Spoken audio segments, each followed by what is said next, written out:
Amichevole ieri all'Esseneto tra l'Acragas e la formazione allievi, alla presenza di un folto numero di sostenitori biancoazzurri che non hanno risparmiato all'indirizzo della squadra il loro sostegno alla vigilia di un appuntamento importante, cioè la gara di andata dei play-out con il Melfi, in programma domenica.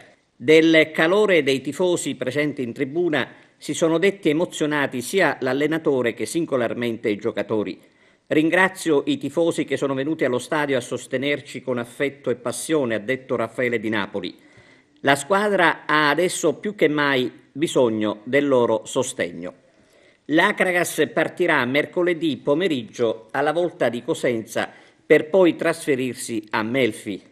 Intanto l'Acragas dovrà centrare la salvezza puntando sulle proprie forze, anche perché, ormai è ufficiale, il Messina non subirà alcuna penalizzazione, il che avrebbe potuto favorire il cammino dei giganti. Invece il discorso viene chiuso dal rigetto dell'atto di deferimento nei confronti della società giallorossa.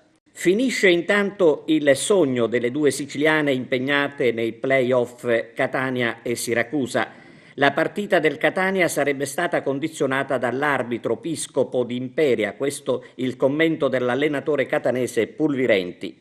Fatto sta che i rossoazzurri non possono fare altro che pensare al futuro, con lo Monaco già al lavoro per la scelta di un tecnico. Riguardo al Siracusa c'è da dire che si è ripetuta dopo 5 anni la maledizione dei play-off. I tifosi comunque sono dell'avviso che alla squadra di Sottil devono andare solo gli applausi per tutto quanto ha saputo fare durante la stagione.